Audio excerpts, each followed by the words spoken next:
Bonjour à tous et bon appétit. Si vous prenez à table, nous sommes avec vous jusqu'à 14h. On va recevoir dans un instant déjà là, Alexia Vilova. Bonjour. Bonjour. Elle est coach mindset, bien-être, des Miss de Petit Bout. Et d'ailleurs, la présentation des candidates se fera dans 2 jours. C'est bien ça? C'est ce vendredi à 20h. On va recevoir Denis Mamandbi, Marlin Gino et Marlin Matisse. On va parler, ce sont des adhérents de l'association des Cabris Tyrans de Boivin. Et on va terminer avec Nidia Patou, avec elle on va parler justement du problème de l'éducation des enfants, de l'orientation.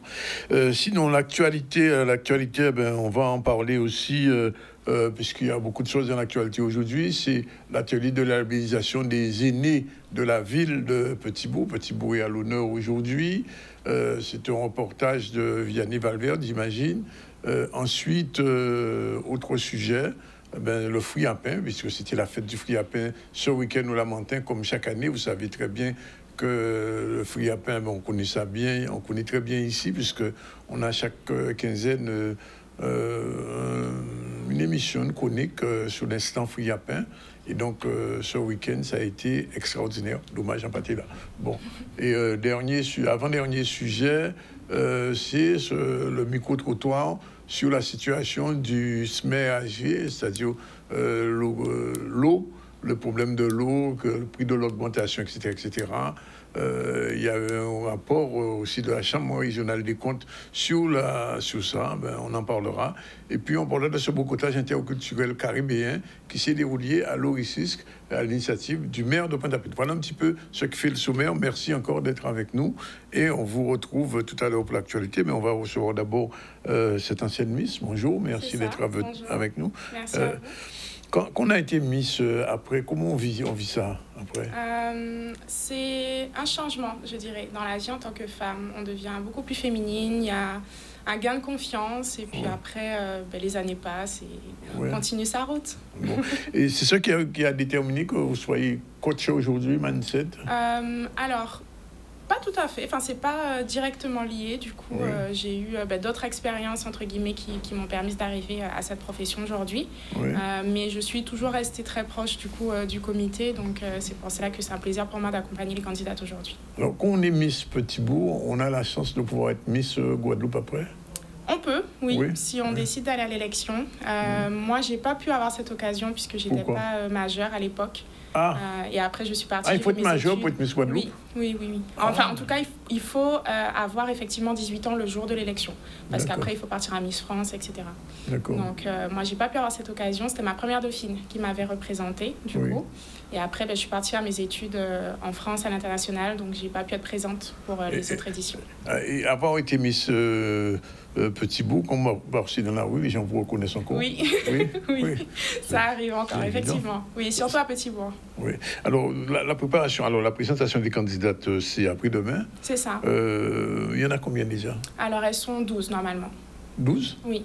Ah ouais, il y a beaucoup. Hein. Oui. Ouais. C'était compliqué de choisir. On a un beau cru à Petit Bout. Oui, je sais ça d'une manière générale. Et le jury aura du mal, vous pensez? Si c'est comme le jour du casting, parce que j'étais présente, oui, il aura beaucoup de mal.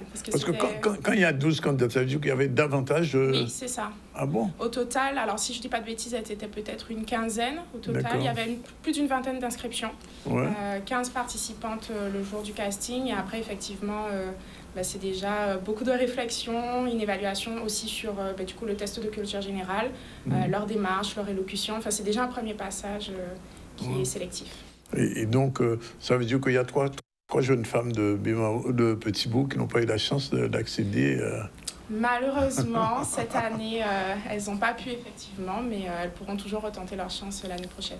Alors, pour la préparation, puisque vous êtes coach mindset, comment ça se passe d'une manière générale? Alors, du coup, l'idée de mon accompagnement, c'est vraiment de pouvoir accompagner les femmes à effectivement prendre soin d'elles, on va dire, de l'intérieur, ce que j'appelle la couronne intérieure. Parce que du coup, elles voudront repartir effectivement avec cette fameuse couronne sur la tête.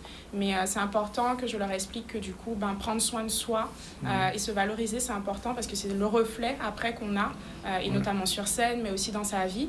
Donc comment ça va se passer? On va travailler en fait sur différents piliers, que ce soit le rapport au corps, au mouvement, à la nutrition, la vitalité, le bien-être émotionnel et mental, parce que c'est aussi important, c'est une expérience qui est quand même stressante.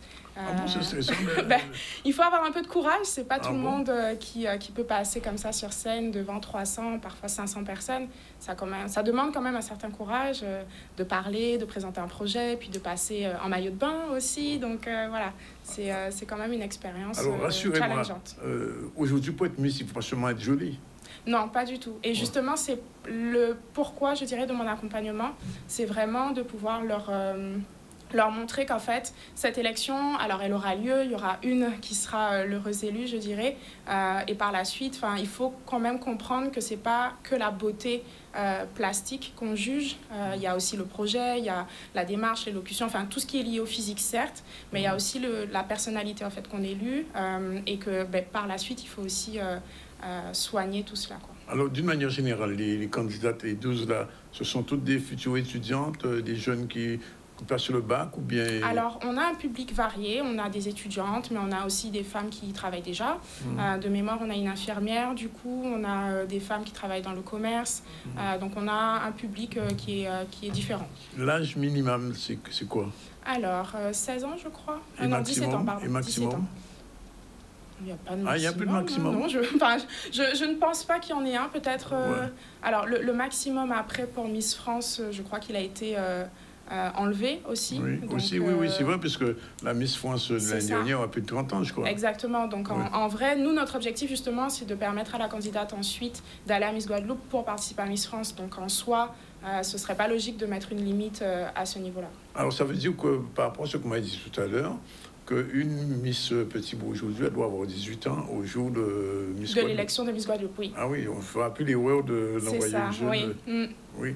Alors, bon, moi, j'essaie de comprendre un petit peu. Alors, là, au niveau de la taille, tout ça, il y a quand même des Oui, il reste critères. quand même des critères, effectivement. Donc minimum, c'est... Alors, on est sur entre 1m70 et 1m75 dans l'idéal, du coup, minimum. L'idéal, c'est 1m75? Oui, clairement, oui. Parce que du coup, c'est surtout pour le port après des robes. En général, elles portent des robes de créateurs, donc c'est toujours intéressant d'avoir, une certaine élance pour pouvoir porter la robe, quoi. Est-ce qu'on peut aller à Miss aujourd'hui en ayant des locks? Oui, bien sûr, il y a déjà eu des candidates. Vous savez qu'il y a une fois, une Miss, je crois, de la Réunion, l'avait exclue pour ça. Hein. Ah bon? Alors, je n'avais pas fait attention, mais il y a eu une candidate, je crois qu'elle a même été dauphine, c'était il y a peut-être 2-3 ans, à Miss Guadeloupe, donc oui, je pense que c'est tout à fait possible. Aujourd'hui, les locks sont complètement démocratisés. C'est... de ma vision, en tout cas. Ah oui, de votre vision. Oui. Là où, il y a quelques années, je sais que ma famille, en tout cas, était très réfractaire, par exemple. À votre époque, est-ce que c'était déjà? Alors, j'avais pas encore de locks, du coup, quand j'ai participé. D'accord. Parce que ça remonte un peu, ça fait 9 ans, du coup. Ça fait 9 ans? Oui. Passe vite. Oui. Bientôt une 10e année. Alors, la préparation est déjà complète, finie, il n'y a plus rien à dire, là, maintenant, tout est prêt? Elles ont commencé, effectivement. Elles ont déjà commencé les répétitions. Elles ont commencé aussi la session des shootings, puisque du coup, elles vont avoir plusieurs phases pour pouvoir représenter les candidats. Donc oui, tout est ficelé et tout a commencé. Ouais. Et votre action aussi a débuté ou elle est en phase finale? Elle va démarrer. Elle va démarrer du coup, ça dure combien de jours? 2 jours? Alors non, ce sera plusieurs ateliers, du coup, donc sur plusieurs jours. Parce que quand même, vendredi, c'est après-demain. Oui. Non, mais là, c'est la présentation, c'est pas l'élection. Ah, c'est pas encore l'élection? Non. donc c'est pas encore l'élection. On démarre, là on démarre. Ah, c'est le démarrage. Oui, alors, l'élection aura lieu quelle date alors? Le 8 août. Justement, on est là pour d'accord. inviter la Vous avez un mois pour les préparer. C'est ça, oui. Ah, d'accord. Non, je me disais bien. Vendredi, c'est la présentation. Donc la présentation, que ce soit devant la population petit-gauloise et guadeloupéenne. Et après, il y a toute la préparation. D'accord. Et ça se fait en public? Oui, c'est sur la place du coup de Petit-Bois. C'est déjà une première épreuve. Waouh. Vous voyez, c'est challengeant. Non, je dis oui. En plus, le soir, bon, d'accord. Et tout est prêt pour ça. Hein. C'est ça. Ouais. Bon. Alors, et vous serez sur la présentation, j'imagine? Oui, je serai là. Ouais. Bon, ben écoutez, bonne présentation, bon travail. Enfin, je ne sais pas si on a tout dit. Alors, et de votre point de vue, je dis ça, je ne dis rien. Quand on voit les 12 Miss, là, on se fait déjà une petite idée. Je n'ai pas dit le nom. Non, j'ai pas demandé de nom. Non, j'allais pas donner de nom, mais je pense qu'elles ont toutes du potentiel. Je pense qu'elles ont toutes du potentiel. Ouais. Il y en a peut-être qui se démarquent, mais... il y en a qui se démarquent déjà? Sûrement, comme dans chaque élection. Mais se démarquent quoi? Par le physique ou par l'oral? Non, pas du tout. Je pense que c'est vraiment... c'est un tout. C'est à la fois une personnalité, c'est à la fois l'élégance, c'est son charisme, c'est son énergie. C'est vraiment un tout. C'est-à-dire qu'il y a le fait d'être représentante, entre guillemets, de la commune, mais il faut savoir ensuite s'exprimer de façon non prévue, je dirais, savoir marcher, savoir représenter. Enfin, c'est vraiment un tout. C'est une représentante. Quoi. Voilà, bon, alors, comme j'imagine qu'il y en a qui vous regardent sûrement ce midi, quels sont les derniers conseils que vous pouvez donner là à tout le monde, Oui, ok. Je dirais de profiter de chaque minute de l'expérience, que c'est vraiment une expérience qui peut transformer en tant que femme. Donc de profiter de chaque instant, de focus peut-être sur l'issue, c'est-à-dire vouloir la couronne. Moi, dès le début, j'ai dit je veux la couronne et je l'ai eu. La couronne intérieure ou la couronne extérieure? Les deux. Elles vont toutes repartir avec la couronne intérieure. Oui. Et rester focus, mais profiter à fond de l'expérience. C'est surtout ça. Il faut quand même apprendre à tout le monde à savoir qu'on peut ne pas gagner. Oui, c'est ne pas pleurer. C'est l'idée, c'est le jeu. Les larmes, si elles veulent pleurer, il faut qu'elles c'est l'émotion. Lâcher. Oui, voilà, c'est ça. Même en gagnant, il y a de l'émotion. Moi, j'ai pleuré. J'ai pleuré pendant 1 heure. Ah oui. Pendant 1 heure. Ah oui. J'étais tellement sous le coup de l'émotion. Puis il y a quand même la préparation qui est intense. Comme je disais, beaucoup de stress. Donc à la fin, quand ils ont annoncé mon prénom, j'ai pleuré. Sur toutes les photos, on me voit en train de pleurer. C'est vrai. J'ai aimé voir ça. Bon, ah oui. D'accord. Bon, rendez-vous donc vendredi 20h. C'est ça, ce vendredi donc pour la présentation. Place de la mairie avec les 12 candidates et puis le 8 août pour l'élection. Le 8 août, on saura la suite. Exactement. Donc ce sera à la salle Aura Flessel. Vous pouvez venir les encourager. 12h48, on revient à l'actualité avec le premier sujet tout de suite.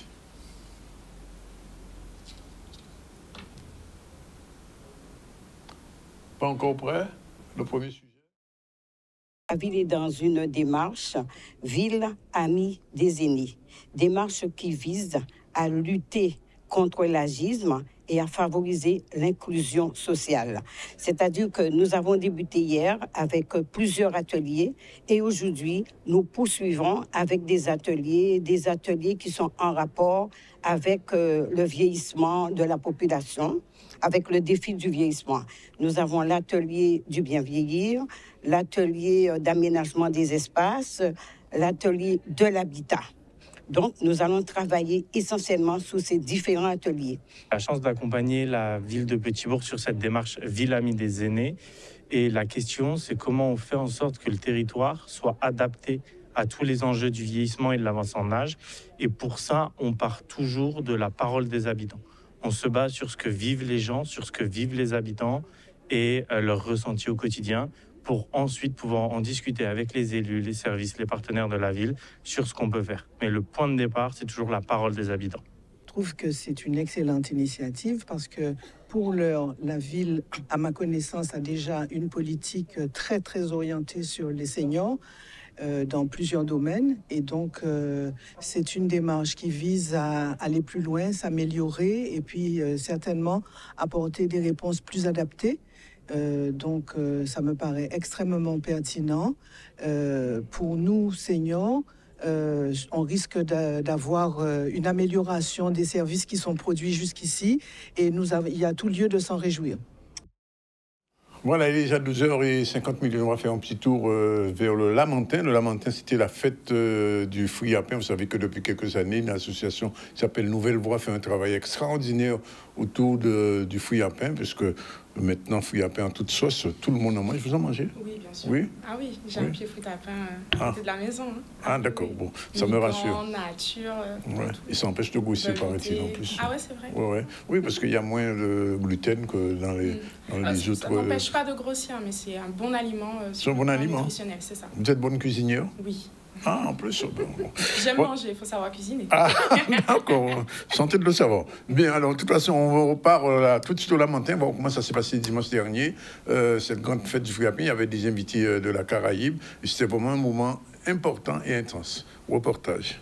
Alors cette année, nous recevons les agriculteurs de la Caraïbe. Ils viennent prendre chez nous, voir comment ça se passe, comment nous travaillons le fruit à pain.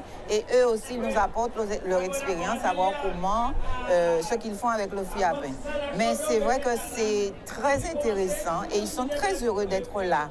Parce que c'est vrai que nous travaillons depuis longtemps et nous avons déjà fait beaucoup pour le fruit à pain. Mais eux aussi, donc nous avons un partenariat, un lionnage.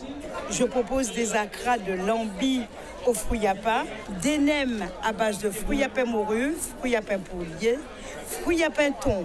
Et la nouveauté de ce jour, je fais des croquettes de fruits à pain au lambi, des croquettes de fruits à pain au poulet et des croquettes de fruits à pain à la morue et au piment végétarien. Je travaille directement avec le produit. Donc tout est vraiment à base de fruits à pain. Nous demandons que les exposants qui sont là, que tout ce qui présente soit autour du fruit à pain. Donc vous avez la nourriture, mais on a aussi les objets artisanaux, il y a la cosmétique, les bijoux, on a tout à l'heure on aura un atelier, c'est quelqu'un qui travaille le bois. Donc comment faire un objet à partir de l'arbre à pain. Je suis tourneur sur bois, je réalise des saladiers, des fruitiers, des vases. Tout ça se fait autour à bois. Contrairement à ce que pensent les gens, l'arbre à pain, ce n'est pas un bois qui s'effrite ou qui n'est pas solide. C'est un bois de moyenne densité, qui est plutôt souple, fibreux certes, mais qui se travaille très bien. Il faut des outils bien affûtés et il faut beaucoup penser, mais on arrive à une très belle finition. D'ailleurs, j'ai des pièces qui sont exposées là, qui sont en fruit à pain, et les gens sont même très surpris de voir ce qu'on peut réaliser avec le bois de fruit à pain, qui est un bois absolument merveilleux et qui les couleurs sont magnifiques. Les visiteurs sont assez satisfaits de ce qu'on voit. Les gens sont contents d'être là. Et nous sommes contents de voir que le fruit à pain fait recette et qu'on s'y intéresse de plus en plus. Voilà, à la limite, il devrait avoir une fête de fruits à pain tout le week-end. Bon, alors, il est 12h53. On prend la première pause. On se retrouve tout à l'heure avec l'adhérent de l'association des cabris, des cabris tirants à Boivin. Le membre fondateur, on va parler de cette manifestation. Il y avait les bœufs tirants, maintenant il y a les cabris tirants. On va voir ce que ça donne. On prend la pause, mais restez avec nous, on se retrouve tout de suite après.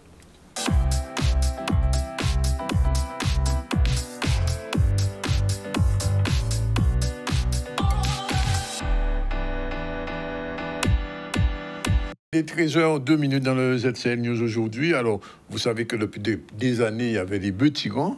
Ben maintenant, les cabris tirants, ils commencent aussi à prendre du ballon. C'est bien la question qu'on va se poser tout à l'heure avec les deux frères Marlin. Bonjour. Non, fils. Merci. Alors, Maurice et Gino. Lequel est Gino? Gino, c'est le père. C'est le père. Hein, c'est le père. On voit ça. Ils sont tellement jeunes. Le père est tellement jeune qu'on croit que c'est le frère. Ça m'arrive avec mon fils. Bon. Et on attend Denis qui viendra tout à l'heure. Alors, comment l'association est née? En fait, l'association est née, je dirais, c'est un hasard. Hein. Moi, j'ai découvert le cabri tirant grâce à l'un des membres fondateurs, Laurent Badri, qui n'a pas pu venir aujourd'hui. Ouais. Et c'est lui qui m'a fait découvrir la discipline. C'est né où Au moule même ou bien? Au moule même, à Boivin. C'est ça. Donc, il m'a fait découvrir la discipline. Ouais. Moi, j'ai acheté du coup des cabris de mon côté. On a commencé à faire des attelages. Et c'est comme ça qu'on s'est décidé du coup d'ouvrir une association pour pouvoir structurer le truc et pouvoir du coup développer l'activité et rassembler et fédérer un maximum de passionnés autour de cette pratique parce qu'il y en a beaucoup. Alors ça veut dire que je posais la question tout à l'heure, ça veut dire qu'il y a de plus en plus de cabris quand même. C'est ça. On croyait que les cabris avaient disparu en Guadeloupe parce qu'on n'en voyait pas beaucoup. On en voyait dans les Colombos, mais on n'en voyait pas beaucoup de cabris vivants. Il y en a quand même. Oui, il y en a. Ouais. Il y en a beaucoup même. Ouais. Et l'activité même de cabri tirant, est-ce que mon a apprend ça enfin qu'on les bœufs tirants parce qu'en vrai que... Oui. Bon, quand les gars ont même bête là. Non, c'est pas même bête là, il est plus petit. C'est la passion parce que par rapport aux jeunes justement parce que les cabris il faut occuper d'eux. Oui. Donc ban temps là. Voilà. Faut bien manger, faut atteler. Ouais. Comme on a dit, c'est débutant l'année madame, jeune fille et les jeunes garçons c'est jusqu'à 16 ans. Ah bon, même des filles, des filles, des femmes, des femmes. D'accord. Dont Madame Bacha Brigitte, que je vois le bonjour, qui est présidente de la Team Bad, qui est aussi chauffeur. Mais alors, le parcours, combien enfin, pas kilomètres, combien mètres dans course là, même ça, avant même de répondre à cette question, il y a une question que je pense. Où se passent en général les courses? Là, je crois fait ça. À quel lieu exactement? C'est-à-dire que chaque commune, disons, a son association, un club. Pas toutes, hein, mais là... Il y en a combien d'associations? On est 11. Ah, quand même. C'est ça. Ah, ouais. Donc, que ça soit sur le Moule, Sainte-Anne, Mornalo, Petit-Bourg. Donc, voilà. Donc, les communes, ce sont les associations qui organisent leurs courses, du coup, dans leur commune. Et comme j'ai pu le dire, on est du coup 11 associations. Il y a un championnat alors maintenant? Oui, il y a un championnat. C'est-à-dire qu'il y a une saison, c'est de mars à décembre. Et à la fin du coup de cette saison, il y a un championnat qui est fait sur 3 jours. Alors je reviens à la question que j'ai posée. Quel type de parcours font les cabris quand il y a une course? Alors c'est comme si vous ressemblez aux bœufs tirants. On utilise des fois les mêmes pistes que les bœufs tirants. Ah quand même. D'autres fois non. Quand là nous quoi faire course en nous là, ben à pas course. Terrain plat ou bien non, monter. C'est de 100 à 150 mètres. Minimum 100, maximum 150 mètres. Et combien de partants? Alors, par catégorie. Par catégorie. Alors, chaque club a droit à 10 attelages. D'accord. Bon, pas plus. Et donc, comme je te dis, la dernière fois, dimanche, j'étais dit 70 attelages. C'est incroyable, ça. Mais alors, est-ce qu'on a fait cabri tirant, à un moment donné, permis à passer au bœuf? Ou le contraire. Ou l'inverse? Oui, ni monde qui a un cabri tirant, qui a un bœuf tirant. Il y a dans les deux. Ouais. C'est incroyable ça. En projet, on voyait un coup ça cabri tirant. Cabri tirant, effectivement, quand on regarde bien, c'est en gros une seule et même passion. En vrai, oui, c'est une question de passion. C'est ça. Bon, alors, pour l'élevage du cabri, c'est-à-dire comment on prépare un cabri? Parce que, alors, je pose la question, est-ce que c'est le bouc ou bien c'est la femelle? Qu'est-ce qui vient à la course? C'est le bouc. C'est le bouc, en général. Donc, déjà, à la base, même, c'est de l'élevage qu'on fait. Nous, c'est de l'élevage qu'on fait, pardon. Donc, il y a une préparation avant, c'est nous, ton cabri.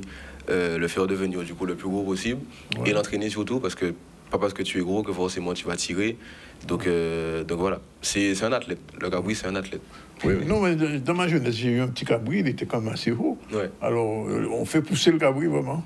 Oui, les charges comme ces bœufs là. Une charrette, tu mets des charges. Une charrette là, qui change de quoi construire ça? Une charrette en bas, combien tirant mais tirant est plus petit. Michelin là plus petit aussi.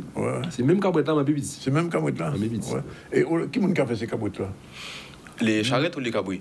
Enfin non, les charrettes pour ces cabrites là. Les charrettes, ben moi le nom que j'ai en tête là c'est du coup Pascal Pasquin. Qui lui a du coup, il fait les charrettes, il fait les jougs aussi, parce qu'on attelle du coup les boucs avec un joug. Donc c'est le nom que j'ai en tête. Après il y a d'autres personnes qui le font. Et cette association, vous êtes déjà allé à Désirade à la fête du cabri? Non, pas encore. On a été créé au mois de novembre. C'est ça. Ah d'accord. C'est tout neuf. Donc on est une jeune association. Voilà. Donc je vais à Désirade parce qu'il y a bon, hein, voilà. non mais c'est intéressant pour la Guadeloupe de savoir qu'il y a ça. Alors est-ce que les touristes viennent dans ça? Pour le moment, non. Et c'est pour ça que nous l'avons aussi. Pour dire, voilà. Pour inciter moun à venir regarder ça. Donc on a fait publicité déjà. Déjà l'association Team Bad organise sa course dimanche à Bois-Joulan. Avant nous, c'est la semaine prochaine, des jours. C'est le 12, c'est le 12 et le 13. Deux compétitions, Parce que tu as un minimum de 2 courses à effectuer. Et donc, on a décidé de faire ça chaque week-end. D'accord. Alors, je vois qu'il y a plusieurs catégories. Alors, expliquez-nous ça. Qui j'ai encore fait ces catégories-là? Est-ce que c'est les gros boucs, les petits boucs, etc.? C'est comme Befla. Hein. C'est même médiana. Quoi peser Cabritao. Ouais. Nous, on pourra pour débutants, on pourra pour voilà, les catégories, ainsi de suite. Quoi. Ouais. Pour les débutants, c'est de tel poids à tel poids. Les trois, c'est de tel poids à tel poids et des vaches. C'est pas une question d'âge? Non. Le cabri, non? Une question de poids, simplement. Ouais. Et les cabris, je dis ça parce que je suis allé une fois à La Réunion, j'ai vu des cabris qui sont particuliers, qui ne ressemblent pas du tout aux cabris qu'on a ici. Ils ont des cônes un peu particuliers, ils viennent d'Afrique du Sud. Ah, ok, d'accord. Ouais. Mais souvent, les boers. Ouais. On a ça ici. Il y a ça ici? Oui, mélangé. Ils sont pas dans les courses? Mélangés avec créole. Ah, ils ont mélangé quand là, c'est des cabris mixtes. Ouais. Non. Bon, alors, donc samedi. Alors, samedi, c'est toutes les catégories en même temps? Non, dimanche, samedi. Ah oui, le 12. Samedi 12, oui. Oui, c'est pareil. C'est les 5 catégories le samedi, les 5 catégories le dimanche. Oui. Et alors là, encore, Soignon, le butin, Boivin, piste 1. Quand ça y est, piste 1 et piste 2. C'est-à-dire que, comme on fait la compétition sur 2 jours, donc là, le premier jour, on a une piste. Et le deuxième jour, on a une autre piste du coup. Ah, c'est le même endroit quand même. Le public, alors, le public vient ici, il participe. Il dit que tout à l'heure, il y avait 60 attelages. À Saint-Protais derrière moi. Oui, ça commence à prendre. Ça commence à prendre. À part les pratiquants. Oui. Ça commence à prendre. Il y a beaucoup de jeunes, justement, de jeunes, très jeunes. Hein. Oui, mais la preuve. Oui, même si j'ai eu l'âge, j'ai du 20 ans. Mais il ne faut pas des jeunes. Des jeunes filles, des jeunes garçons qui... Ouais. C'est-à-dire que c'est beaucoup plus accessible. Les gens se basent sur les bœufs tyrans, mais les bœufs tyrans, c'est une bête qui est beaucoup plus grosse. Donc forcément, un petit garçon ou une petite fille n'ira pas dire un taureau, il ira plutôt alors, parce que j'ai déjà vu des bœufs tyrans, ça arrivait que le Befla, il va bouger. Est-ce que ça arrive pour les cabris? Oui. Aussi? Aussi. Ah, d'accord. Alors, le cabri, le matin, quand il faut lui donner à manger ou pas? Comment on le prépare? Chaque monde qui a fait, j'y vais. Ah, d'accord. Oui, mais peut-être qu'on va manger. Pour les bonnets. Oui. Pour les bonnets. Parce que, alors, il y a des règlements en fait dans le parc avant 8 heures. Ouais. Donc voilà, donc pourquoi pas manger. C'est pas vrai. Ouais. Et championnat des cabris tyrans, qui est-ce qu'on a organisé globalement en Guadeloupe? C'est un championnat qui est du coup sur 3 jours. C'est 3 jours consécutifs. Ouais. Donc, dans cette période-là? Non, c'est en décembre. En décembre? C'est ça, fin novembre, début décembre. Ouais. Donc c'est sur 3 jours. Et du coup, pour participer au championnat, il faut que tu cours un minimum de courses. Ouais. Et du coup, pour pouvoir participer à ce championnat. Et généralement, c'est les meilleurs qu'on envoie au championnat. C'est les meilleurs qui gagnent. Parce que tu représentes ton club, tu représentes ta commune aussi. Et donc voilà. Dommage que vous ne soyez pas venu avec un cabri, parce que... Non, mais c'est vrai, parce que je vois les attelages là, ça aurait été intéressant. Ouais. Et l'attelage, alors pour les gens qui ne savent pas, il faut quelqu'un derrière ou bien pour guider le cabri? C'est ça, c'est ce qu'on appelle un chauffeur. Oui, c'est un chauffeur qu'on appelle. C'est ça, on l'appelle un chauffeur. Oui. Parce qu'il conduit. Il conduit. Et avec ses cordes. On appelle la bride. C'est ça. Avec donc ça veut dire que la personne le chauffeur, il faut qu'il soit bien entraîné aussi alors. C'est ça. Ouais. Il faut qu'ils s'y connaissent. Après, c'est comme tout, ça s'apprend. Ouais. Donc, nous, on est là pour ça aussi. Hein. Comme on est tout nouveau, nous, on invite tout le monde en fait à nous rejoindre. Vous faites des stages? Des stages, je ne dirais pas des stages, mais on initie les gens. On initie les jeunes. Ouais. Donc, non, c'est intéressant de voir un peu Ravagis, mais à jeter à mon carabin. Et c'est votre équipe qui est là, tout en bleu là. Ouais. Et c'est vrai que je vois une dame, 2 filles, 3 filles. Ah ben il y en a quand même. Il y en a pas mal. Ouais, qui sont intéressés par la fête du cabri. Monsieur Bitin-Kno, son fils est journaliste en jaune. Senghor, monsieur Senghor, je vois monsieur Senghor. Ouais. Monsieur Wana, madame le maire. Ouais. Monsieur Diana, service culturel de la ville du Moule. Donc maintenant que vous êtes venu là, c'est pour dire moun vin garder. Oui, c'est ça. Ouais. C'est payant ou gratuit? Gratuit. C'est gratuit? C'est gratuit. C'est-à-dire que pour du coup voir la compétition, c'est gratuit. Après, pour pouvoir adhérer du coup au club, il y a une cotisation de 35 €. Il y a des licences vraiment pour les clubs. C'est ça, il y a des licences. Il faut que tu aies un certificat médical pour être apte. Certificat médical pour qui? Pour le chauffeur ou les pratiquants, les adhérents. Parce que les coureurs aussi, c'est mon courir là, les pratiquants. Oui, il faut y en forme. Pourquoi faire toujours? Non, pas regarder ça. Ah, d'accord. Oui, 150 mètres, ça paraît que le monde quand même. Ouais. Et il y a un arbitre, on fait comment le règlement? Il y a des juges. Il y a des juges aussi. C'est comme les petits. Il y a toute une technique, il y a tout. Il y a des règles, il y a un règlement. Donc on se fie au règlement. Le ne doit pas dépasser. C'est ça, il ne faut pas qu'il touche les barrières. Si tu touches la barrière, c'est ça. Si tu touches la barrière, il faut que tu la retapes avec la masse qui est dans la charrette. Donc il y a des règles qu'on respecte. Et donc voilà. Comment on booste le cabri, je veux dire, comment on le frappe pas quand même, non? C'est-à-dire que comment tu boostes ton cabri, déjà la base même c'est l'entraînement, hein. C'est que ton cabri, dès qu'il arrive en compétition, son but même c'est d'arriver au sommet. Et après forcément c'est comme les bœufs, tu as un nombre de coups de foie à respecter. Ah bon, il y a quand même? Il y a quand même le foie, il y a un nombre de coups de foie à respecter, c'est 6. Donc à partir du moment où tu dépasses du coup les 6, t'es sifflé. C'est une faute? C'est ça. T'es sifflé, t'es disqualifié en fait. Ah bon? T'as pas respecté le règlement. Combien il faut? 5? 6. 6? 6, c'est ça. Si vous faites 7, bon... T'es sifflé. Non, bon, ok. Bon, mais il faut genre inviter. Bon, je m'en viens de voir ça. Mais on va inviter la douzaine. Non, franchement, il faut monter venir voir ça parce que ça vaut le machin. Bon, en tout cas, essayer de traîner, voici Denis arrivé. J'ai vu qu'il avait fait de me joindre. Ouais, bon. On va faire un sujet toujours. Il est 13h14, on a un petit peu de temps encore. Bocantage interculturel caribéen, c'est-à-dire l'Oricis, c'est la mairie de Pointe-à-Pitre qui a initié ça. On part à l'Oricis avec Vianney Valverde, c'est parti. Le but de cet échange, c'est qu'on se connaisse mieux. Car lorsqu'on vit côte à côte et qu'on ne se côtoie pas, qu'on ne se fréquente pas, que Dominicain carité Dominicain, Haïtien carité Haïtien, ça fait des peuples qui s'ignorent alors que nous sommes venus sur le même bateau.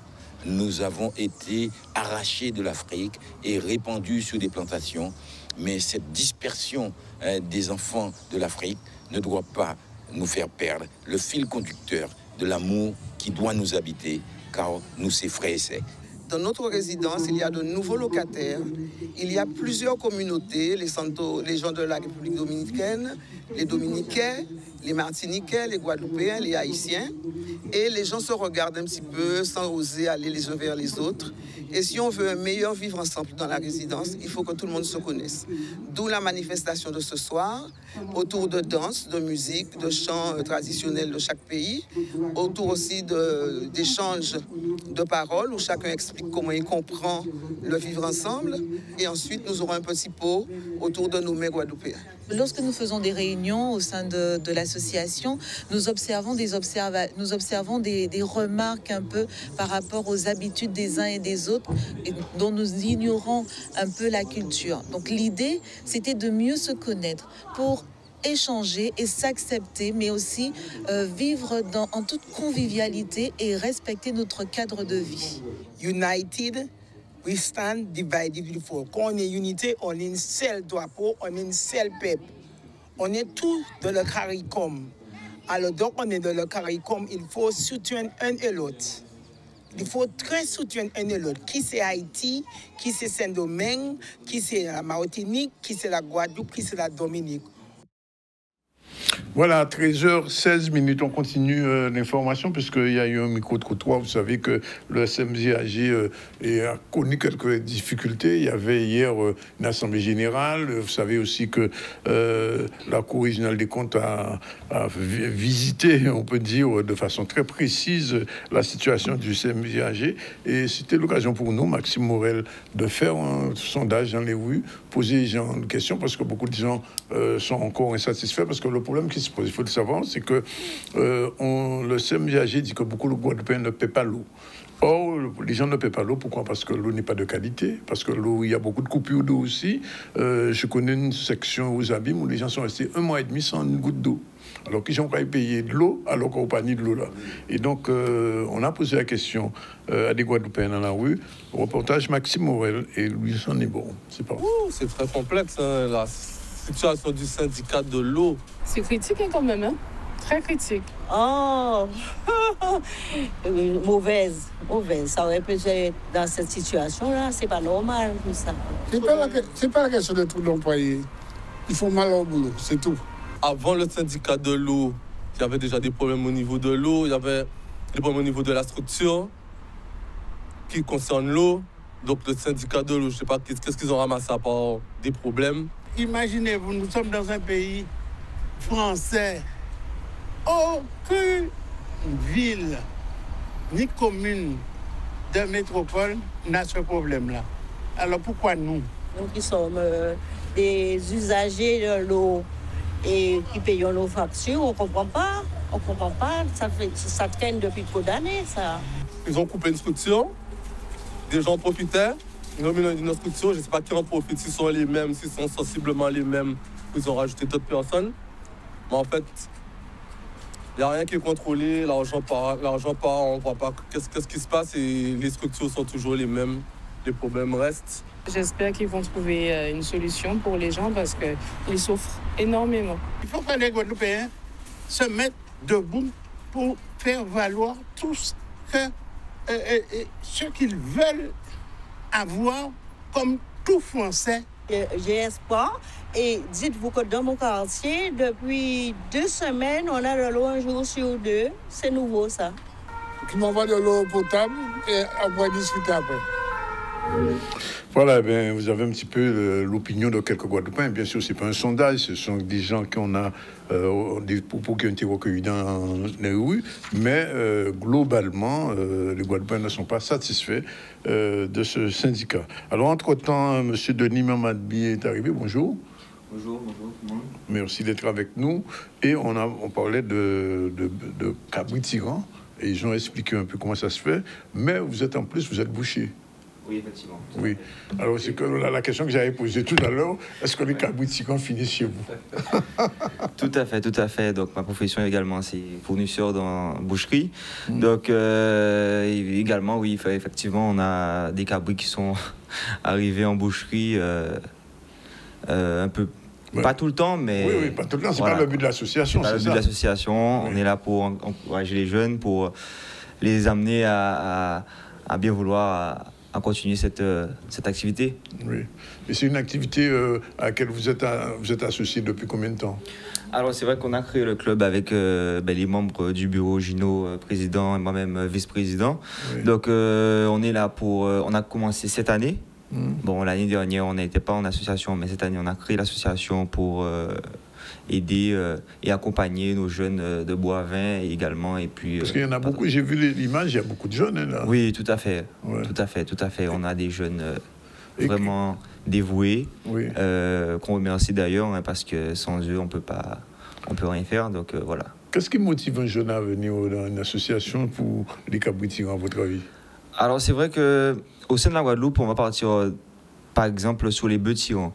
Oui. Les bœufs tyrans, c'est vrai que c'est pour les personnes qui sont assez, vraiment déjà à un âge. Plus âgées, on va dire, mais vraiment adultes, on va dire.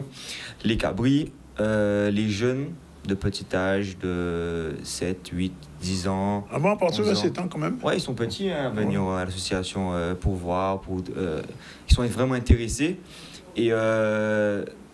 vraiment, ça encourage ces petits à venir parce que, vu la miniature des cabris, c'est pas très méchant. Voilà quoi. Donc, on arrive à avoir des jeunes qui sont vraiment intéressés par ces bêtes. Et M. Marlin me disait qu'on peut faire au cabri tyran et après passer à l'étage supérieur. Au bœuf tyran, il inverse aussi. C'est qu'à faire les dés. Ouais, on peut faire les dés. Effectivement. Je suis propriétaire des bœufs, des bœufs tyrans. Et mais c'est intéressant. Voilà, c'est ça. Donc, aider, c'est bien, ça permet de... Et quelle différence vous faites entre les deux au point de vue de ce genre de course ou de préparation et tout? Qu'est-ce que vous ressentez quand vous passez de bœuf à cabri? Oui. Alors, il est également vrai que les bœufs, bon, c'est plus dangereux, on va dire, c'est plus massif, on va dire. Les cabris, on a d'autres priorités. L'aliment, le fait de s'en occuper autrement que les bœufs. Les bœufs sont de la savane, alors que les cabris sont... Ils sont attachés, les cabris, maintenant? Dans des box. Donc, c'est vraiment, il y a une particularité par rapport à cela. Ouais. Alors là, je m'adresse au boucher quand même. Mais oui, la viande de cabri est très demandée. Très demandée en Guadeloupe, oui. Tout à fait. Très coûteux aussi. Ça va être coûteux. Oui. La viande de cabri est très chère. Ah bon? Très demandée, mais oui. Combien coûte un kilo en ce moment? Alors en boucherie, ça varie entre 25 à 30. Ah bon? C'est plus cher que le bœuf? Le kilo, longtemps, oui. également. Oui. Mais pourquoi, à votre avis, j'ai jamais compris ça, pourquoi le cabri est plus cher que le bœuf? Ah, le goût est pas là. Oui, mais pas le même. C'est une affaire de goût, je suppose. Oui. Après, les Guadeloupéens, je pense qu'ils sont vraiment très demandeurs en viande de cabri. Et puis, de toute façon, le plat national en Guadeloupe, c'est quoi? C'est le colombo. Le colombo. Partout. Le riz paougé, le ragoût de bœuf est très demandé aussi le dimanche. Donc, Ah non, mais je crois que le colombo est devant. Et devant quand on va dans les couleurs ne se différencient. On va y manger, c'est pas ni colombo. Effectivement, tout à fait. On a un adhérent qui le fait très bien. Ah, il y en a un adhérent qui le fait très bien. Ah bon? J'ai eu l'occasion de faire des ventes de repas parce qu'il faut faire la Ah, il faut des repas aussi? On fait des repas, des ventes de repas. On a eu l'occasion de faire 2. Ouais. Et on a un cuisinier. Ouais. Il est à disposition. Alors, pareil, quoi. Pas occupé, ok. Non, on va voir ça, non. Non, parce qu'on va. Il est très fort. Parce qu'aux Abîmes, il y avait une association aussi aux Abîmes. Il y en a. Tu Cabri-Tiran? Oui, Cabri-Tiran. Ouais, il était venu ici il y a peut-être 2 ans présenter ça. Je me souviens plus de son nom. Pas David Palen? Dis-moi. David Palen. Peut-être, je crois que c'est ça, ouais. Oui. On est à 11 quand même, associations au sein de la Guadeloupe. Hein. Ouais. Alors, les associations, je pose la question, c'est uniquement dans la Grande Terre? Est-ce qu'il y en a sur l'autre côté? Enfin, partout. Hein. On a Bémao, Petit-Bourg. Bémao, Petit-Bourg. Alors, de la Grande Terre, alors j'ai posé la question tout à l'heure, je vous la repose parce que à Désirade, ils sont bons. Hein. Compétition ou... En compétition, il y a beaucoup de cabris de toute manière. Oui, ça c'est vrai, ils sont très réputés par rapport à cela. La fête du cabri, exactement. Chaque année, ils sont très réputés au niveau du cabri. Mais en Guadeloupe, on arrive à... On est bien là actuellement. Là. Ouais. Il y a un club moi, j'ai vu quand même des choses quand je suis allé à la fête du cabri. Oui. C'est des cabris d'ici. Il faut... Ah, c'est des cabris de Guadeloupe qui... Ah, pour la fête du cabri, pardon, on a eu des invitations des associations Guadeloupe pour l'animation. Donc, effectivement, voilà. On est très sollicité actuellement en Guadeloupe. On a bien développé le cabri-tiran. D'accord. Par rapport au bœuf-tiran. Juste une question. Quand il y a, par exemple, puisque vous êtes sur les deux, les bœufs-tirants, il y a du ragoût de bœuf à ce moment-là? Oui, effectivement. Il y a la restauration de ragoût de bœuf. Il y a quand même un ragoût de bœuf? Oui. Il y a le ragoût de bœuf. Ok. Bon, écoutez, on vous souhaite une bonne fête, enfin, bon parcours pour le 12 et le 13, pour l'association. Je crois penser qu'ils ont gagné. J'espère. Ils ont bien parié. Toujours bien parié. Ils ont bien parié. On s'entraîne pour ça. Nous, que ça, le résultat-là, c'est le dimanche en PC, peut-être le dimanche qui vient. À quelle heure, oui? Faut être là. C'est à partir de... Le parc ferme à 8h, donc on se dit à partir de 8h. À partir de 8h? Ok, bien. C'est dit. C'est 14 juillet, donc on aura le temps de fêter jusqu'à consommer. Et Kevin, tu peux voir. Non, mais pas nous. Vraiment vivre ça. Parce que ça nous est intéressant. Voilà, 13h26, c'est l'heure de la dernière pause. On se retrouve tout à l'heure avec Nidia Patou, c'est notre chroniqueuse du mercredi. On vous remercie en tout cas. Les Marronais, père et fils, et M. Mandi. SMP remet aussi certains mondes. C'est pas si on peut pas... Oui. Alors déjà, on remet aussi nos partenaires, dont M. Mamambi, la boucherie, fruits et légumes, M. Fabrice Ojagir, la boulangerie Les Nouvelles du Pain, Santenac, Mehdi, bonjour, et à sa mère Marie-Thérèse. PTMC, aussi. Qui adhérente aussi du club. L'adhérente aussi. La ville du Moule. Ah ben quand même, oui. Ah oui, bah il y a une belle palle. Et plus précisément, donc, le service culturel à travers Mme Sermonson Sylvia, M. Marius Zielna, M. Marcelin Chengan, M. José Wana. Et c'était quoi regarder des autres là? L'ensemble de la municipalité. Parce qu'on ne peut pas dire non, il y avait nous-mêmes. Ok, bon. La famille Badri aussi, on va envoyer un gros remerciement à eux. Surtout parce que Jonathan Badri, qui est là avec nous et qui nous aide vraiment beaucoup. Il a adhérent du club, son fils, sa famille. Mais il porte vraiment des bonnes manœuvres pour le bien-être du club. Bon, moi-même, je ne vais pas me savoir ça, c'est mon moule. Qui me dit pas ça? Ah, on sait ça? Ah, bah, qui faut qu'il dise pas ça? Merci à Canadis aussi. Merci à Canadis. Ah oui, bien sûr. Nous avons permis de... En lumière, l'activité. La famille, les grands-parents, c'est mon Sainte-Marguerite. Et si la souche la tille. Au Berloison. Voilà, exactement. Voilà, 13h28, j'ai dit ça. On prend la pause, on se retrouve tout à l'heure avec Nedi. Merci, messieurs. Merci. Et merci, puis, bonne compétition. Merci. Continuez. Allez. Ok.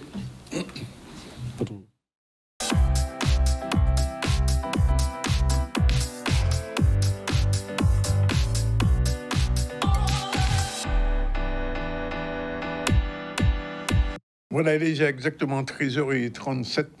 Notre chroniqueuse numéro est déjà là. Bonjour, Nedji. Ça va? Ça va, merci. Bon, on parle tout à l'heure de quatrième, d'orientation. Mais avant, on fait un petit retour sur l'actualité. Depuis ce midi, on a parlé de l'atelier de labellisation des amis des aînés de la ville de Petit-Bourg. C'est un reportage de Laura Flissel, d'Olivier Félix, pardon. C'était à la salle Laura Flissel. Et puis, nous sommes allés au Lamentin. Il y avait la fête du fruit à pain. La fête du fruit à pain, c'est une manifestation traditionnelle qui se fait déjà plus d'une quinzaine d'années. Et donc, on a vu un peu ce qui s'est passé. Malheureusement, en bâti là, bon, c'est pour la prochaine fois. Au Loricisque, nous sommes allés à Loricisque avec le maire de Pointe-à-Pitre, puisqu'il y avait un beau cantage interculturel caribéen à Loricisque ce week-end, des gens de Guadeloupe, Martinique, mais pas seulement des Caribéens, comme il a dit, nous arrivons en même bateau là, et c'est l'occasion pour Harry Durimel de glorier, entre guillemets, des Caribéens qui sont venus pour ce beau cantage. Et puis, on a eu ce petit sondage sur la situation du SME-AG. Et visiblement, les Guadeloupéens ne sont pas très contents du lac arrivé, mais parfois, il peut arriver même, et des fois, il part bon. Bref, 13h38, tout de suite le générique, et c'est parti avec Nedji. Bienvenue dans Zopatoussel, l'émission qui éclaire vos quotidiens. Un espace, une voix, une main tendue. Retrouvez-moi chaque mercredi à 13h30 sur Canal 10. Zopatoussel, ensemble, nous plus fort. Voilà, bien Nedji, merci d'être là. C'est la deuxième chronique. Et donc, aujourd'hui, on va parler de quelque chose qui est important pour les jeunes scolaires, c'est l'orientation scolaire. Absolument. Donc, l'orientation scolaire, c'est un sujet très important, puisque le parcours scolaire même joue un rôle fondamental dans le parcours de vie de l'individu. Donc, c'est souvent durant les années collège que se décident les premières grandes orientations, notamment en 4e et en 3e. Oui. Donc, le passage du collège au lycée marque un tournant, puisque c'est à ce moment-là qu'on va se prendre des décisions importantes pour l'avenir, donc qui peuvent influencer donc, les études, le personnel, le social, le professionnel. Oui. Alors, pour les parents, les parents qui regardent en ce moment, on peut dire... comment on peut définir l'orientation scolaire? C'est quoi exactement? Alors, avant de définir l'orientation scolaire, je dirais aussi qu'un mauvais choix d'orientation peut entraîner un désengagement scolaire chez l'élève et même entraîner des comportements déviants. Donc, c'est pour ça qu'il est important d'accompagner les élèves le plus tôt possible au niveau de l'orientation. Et les gens qui font l'orientation scolaire sont des enseignants ou des psychologues? Alors, on va parler de tout ça, justement. Oui. Donc, pour revenir à ta question sur l'orientation scolaire, mais c'est une très bonne question. Donc, l'orientation scolaire, c'est un processus progressif donc, par lequel donc, l'élève, donc, à l'aide justement de ses parents, donc des professionnels comme les éducateurs spécialisés, les psychologues de l'éducation nationale. Donc, l'élève va identifier, en fait, son centre d'intérêt, ses aptitudes, et petit à petit construire son projet d'avenir. Voilà. Dès la 4e, alors, c'est-à-dire que dès le plus jeune âge, il faut que l'enfant soit déjà en contact avec la réalité sociale pratiquement. Absolument. Donc, dès la 4e, donc, l'élève va pouvoir commencer à découvrir le monde professionnel, donc à travers des premiers stages d'observation déjà. Et ensuite, au sein des établissements, donc, des forums des métiers vont être mises en place. Et aussi, en dehors des établissements, donc, l'élève pourra participer à des événements comme les job dating. Donc, ces événements, en fait, vont susciter des vocations et casser les idées reçues par rapport à certains métiers méconnus.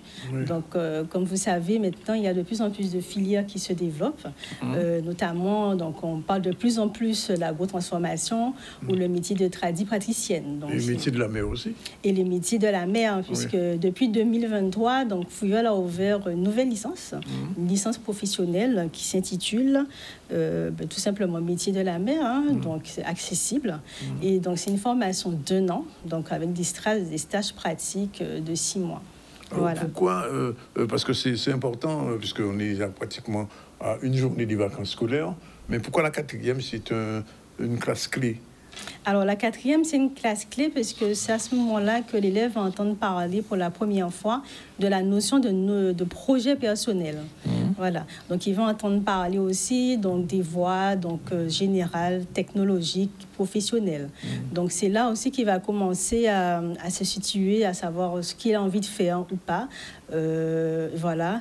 Et ils vont entendre parler aussi d'orientation, d'affectation, même si en 3e, l'orientation devient la 3e et après la 3e, c'est la seconde. Oui. Après la 3e, donc, ce sont les affectations pour les lycées. Oui. Donc, l'orientation devient plus concrète pour lui. Tout à fait. Voilà. Et le rôle de l'éducateur spécialisé dans ce parcours, quel est-il? Alors, donc, l'éducateur spécialisé, il ne va pas se contenter, en fait, du bulletin scolaire, de l'élève, des résultats. Il va aller plus loin, il va analyser l'environnement, prendre en compte les émotions du jeune, prendre en compte ses envies, ses besoins. Donc, ça nécessite une écoute, en réalité. Ça nécessite vraiment un travail d'écoute, un accompagnement préventif aussi. Et aussi, donc, l'éducateur va pouvoir faire le lien entre l'élève, les établissements. Donc, il va, en fait, coordonner les acteurs. Donc, il a un rôle de régulation, de médiation. Oui. Ça se fait pendant l'école même, dans les cours, ça se fait, ou bien en dehors des cours? Comment ça se fait?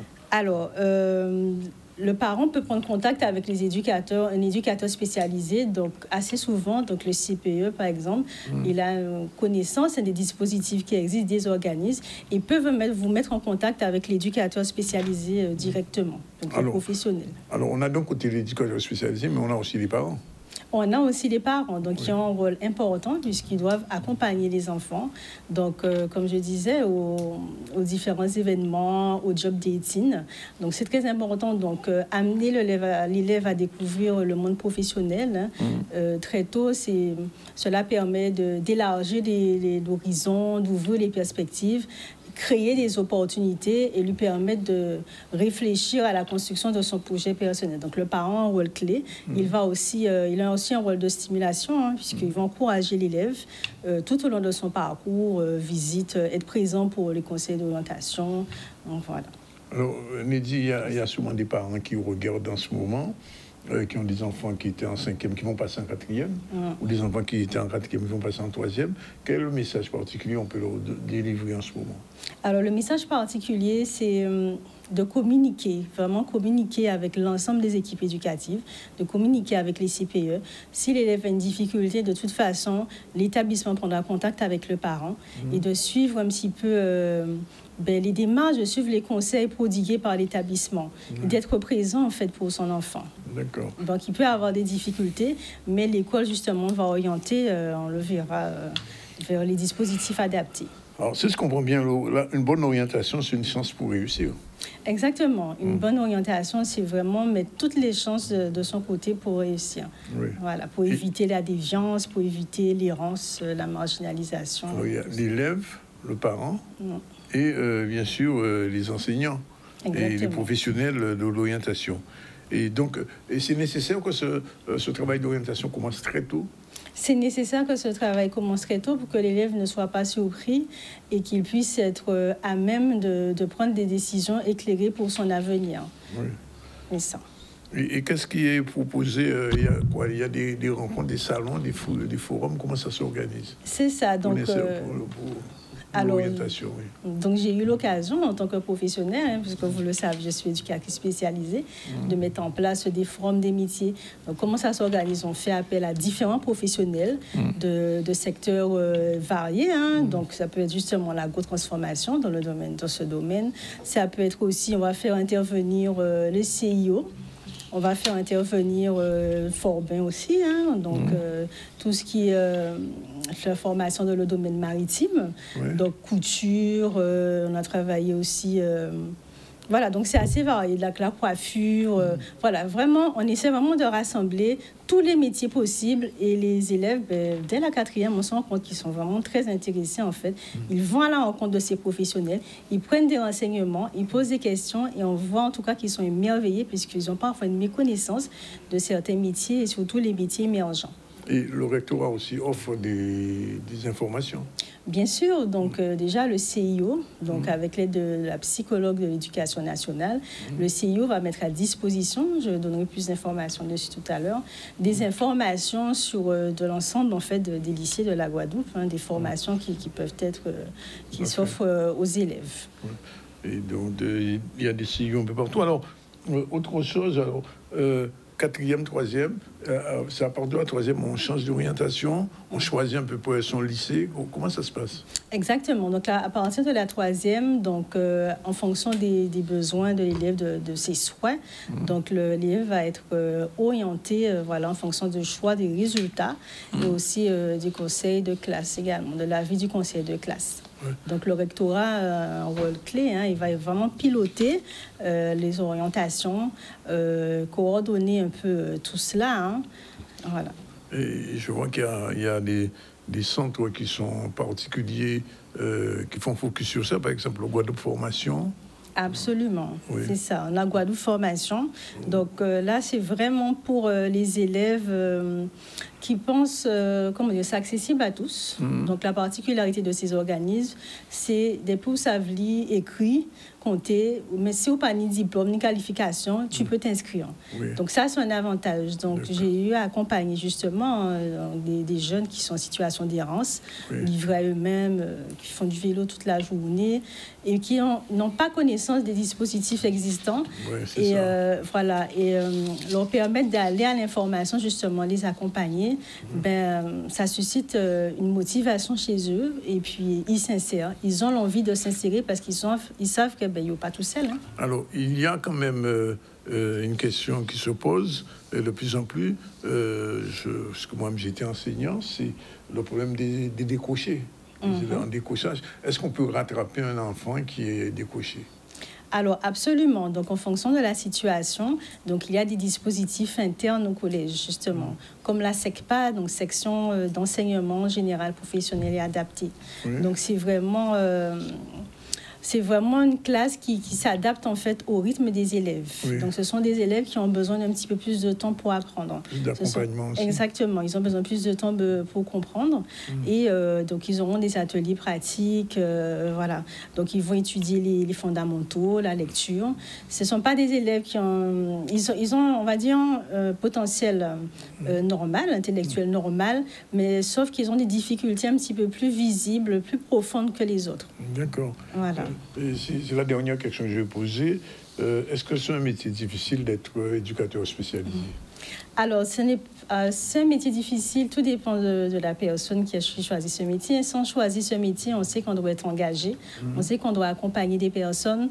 Donc, il faut motiver, donner envie à ces personnes d'avancer, de réussir, en fait. Donc, c'est ça, c'est avoir des qualités qualité de persévérance, qualité d'écoute pour mener à bien le projet de la personne. La bienveillance aussi. Absolument. La bienveillance, l'écoute, l'éthique professionnelle. Donc, c'est important d'avoir une éthique professionnelle. Bien, Nédi, on te dit merci. Et puis, on va te retrouver mercredi prochain pour la dernière session de Vous n'êtes pas tout seul. C'est la nouvelle chronique du ZCL. Et donc, mercredi prochain, on fera un petit point déjà sur les 3 premières chroniques. Et sur l'occasion d'annoncer les vacances aussi. Ok. Tout le monde besoin de vacances. Tout le monde besoin de vacances. Et sur ma page Facebook, je parlais aussi des classes relais. Donc, on va pouvoir, les parents vont pouvoir prendre connaissance des classes relais. Qu'est-ce que c'est pour les élèves qui découragent vraiment totalement même. Voilà, il existe vraiment des dispositifs variés. Voilà, il est 13h50, c'est la fin du ZCL. Alors, on a reçu au début du ZCL Alexia Vilova. Pourquoi? Parce qu'il y a la présentation des Miss de Petit-Bourg. Il y a 12 personnes, 12 filles, 12 jeunes femmes qui vont se présenter vendredi sur la place de la mairie.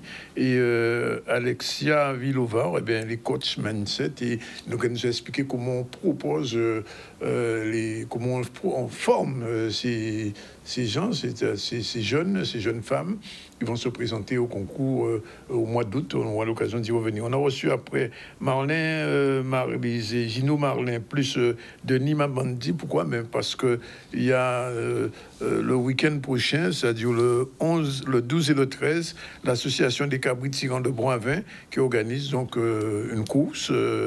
En course à cabrit. Il y a les bœufs tirants, et maintenant il y a les cabris tirants.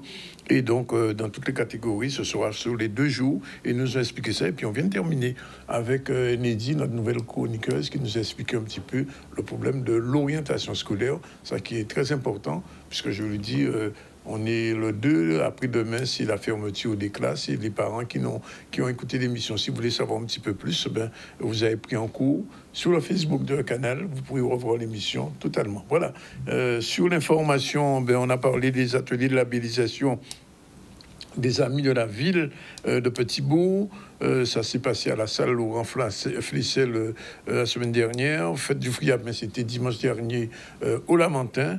Le boucantage interculturel caribéen, c'était à l'Oricisque. Et puis, on a fait un petit topo, petit focus sur la situation du SMGAG, je l'appelle le SMAG, comme on dit, et sur la question de la distribution de l'eau et de la qualité de l'eau. Voilà, il est 13h52, on vous remercie. Et on se retrouve demain pour la séquence du jeudi dans le ZCL à partir de 2h30. Ciao, bye bye.